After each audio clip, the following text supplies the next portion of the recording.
So let's break down those 2025 New Orleans Saints. And Saints fans, brace yourselves. If you are a New Orleans Saints fans, brace yourself. If you are a fan of the NFC South, brace yourself. Because, guys, the Saints are a bad, bad team. 3 months ago, I had them pegged as a 3-win team.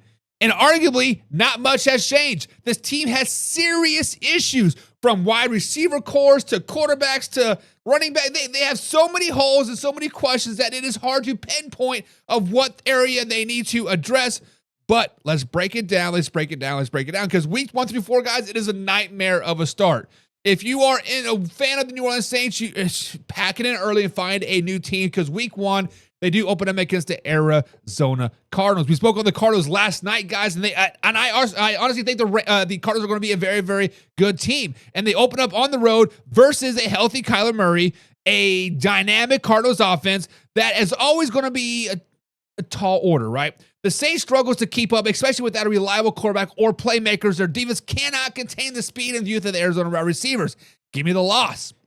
And then week number 2 versus the San Francisco 49ers. Guys, the San Francisco 49ers are a powerhouse team. Yes, they got some question marks early in the season, and the Saints really have no answer for their balanced attack or elite defense. Yes, the San Francisco 49ers are still going to beat you through the air or the ground. Whatever poison you pick, become to fight, because the 49ers are still good at the end of the day. The offensive line will be pushed around. The quarterback situation remains a mess. And without a true number 1 receiver, the offense looked flat and predictable, guys.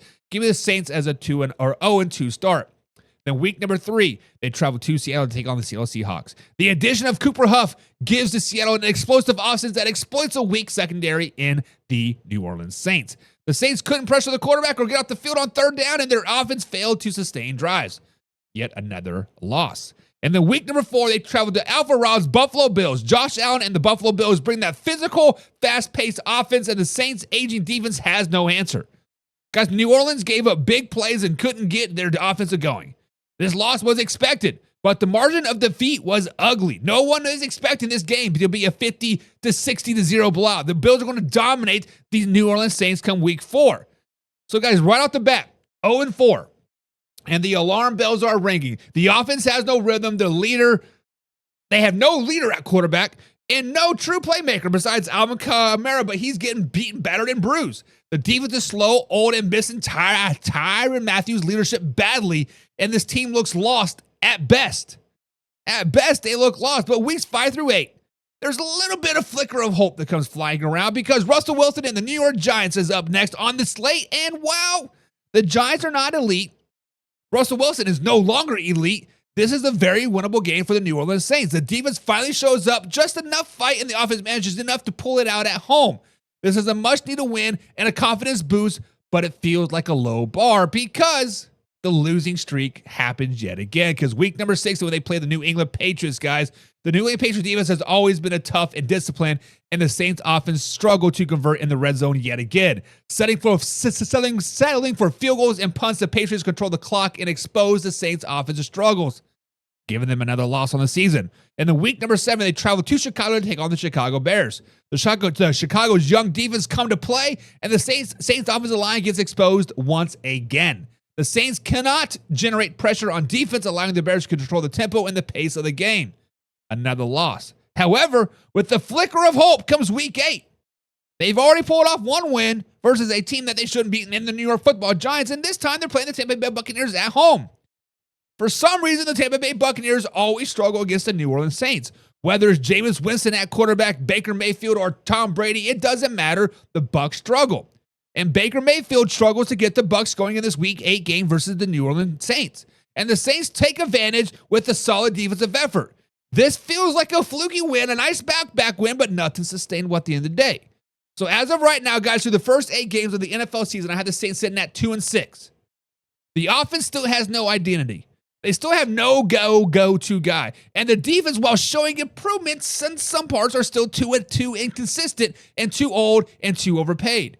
Guys, this team ceiling is slow, and the cracks are getting bigger and bigger and bigger. And weeks 9 through 11, guys, the skid continues. Week 9, they travel to LA to take on the Rams. Matthew Stafford and the Rams carve up the Saints defense. The secondary looks overmatched, and the pass rush was non-existent. Offensively, the New Orleans Saints couldn't keep pace and had no answer for the high-powered Rams offense. Yet another loss. And then week 10, back on the road again, taking on the Carolina Panthers, a divisional foe. Even a rebuilding Carolina Panthers team is a problem for the New Orleans Saints. Carolina's defense pressures the quarterback all game long, baby. And the New Orleans offense sputtered, failing to sustain drives and score points. Another loss. And then week 11. Week 11, we got the bye. The bye cannot come soon enough. What's going to happen? Much needed bye, but the damage has already been done. The Saints are sitting at 2-8 with the big questions looming over the season, the franchise directions, and who is going to be our quarterback, right? It is tough. It is tough. But weeks 12 through 18, maybe, just maybe, they can muster out a win or two. Maybe, just maybe, they can put in a Stroud or a Hainer or somebody. But week 12, guys, they're back at home, and the Saints pick up their third win in a rivalry game versus the Atlanta Falcons. Showing fight and execution at home, but the Falcons are rebuilding as well. But this win is more than about pride than proof of progress. But then weeks 13, 14, 15, 16, 17, 18, all for the Saints are all losses. Losses at Miami, losses at the Tampa Bay Buccaneers, loss versus the Carolina Panthers, loss to the New York Jets, loss at the Tennessee Titans, and loss at the Falcons. Guys, the final record that I have for the New Orleans Saints is 3-14. This team is a disaster waiting to happen. No clear quarterback number one, no number one receiver. Defense is worn out and way over the cap, way overpaid. Losing Tyrann Mathieu killed any hope for a defense of leadership. When you look at this team, we think about floors and ceiling. The ceiling, maybe 8 wins. 8 wins tops. That's as much as I can see for the New Orleans Saints this season. 6 wins tops. If all the stars align, if Spencer Rattler plays out of his mind, Michael Thomas comes back, Alvin Kamara has spurts of his Pro Bowl days, 6 wins. The floor, 1 win. Guys, the Saints are a bad team. This team is in full rebuild mode, whether you want to admit it or not. They lack identity, leadership, and playmakers on both sides of the ball. Unless the quarterback situation stabilizes and they find a true weapon at receiver, this season's going to be long, painful for Saints fans. So question down in the comments down below, guys. Can the Saints find a way to shock us and improve to 3-14 on the year? Or is it time to plan a full teardown mode and rebuild? Guys, remember, hit the subscribe button, hit the like button. Remember, we are live Monday through Thursday at 9 p.m. East Coast time right here at youtube.com/manhour. And then we have the Saturday night preview show. So guys, drop your thoughts and comments down below this live interactive show. I want to hear from you. Let's see what Alpha Rob has to say. My chat's not working today. So Alpha Rob is saying 3-14 for the New Orleans Saints. It's going to be a long season for the Saints. Bring back the bags over the heads. Bring back the ain'ts, says Alpha Rob. That is tough, brother. That is tough, but probably true, right?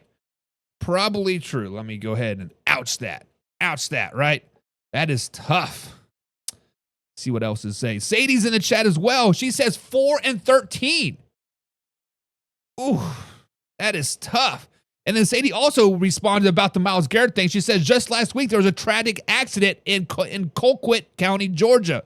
Both drivers were killed. Drivers of the Mustang was going over 100 plus miles an hour and plowed into the side of an SUV. Speed is deadly. Please drive safe, everyone, and never drive drunk. Facts, Sadie. Speak with your chest, girl. Speak it with your chest. That is 100% facts. So, guys, what do you guys think? Where are the Saints? Are we looking at 3 wins? Are we looking at 6 wins tops? Is a 6-win ceiling too tough on them? Are we being too tough? That is the question that I'm asking for you guys today. So let me go ahead and fix the camera over here on the old nested scene buck. There we go. Boom. All right, guys. So that is the New Orleans Saints. Let's move on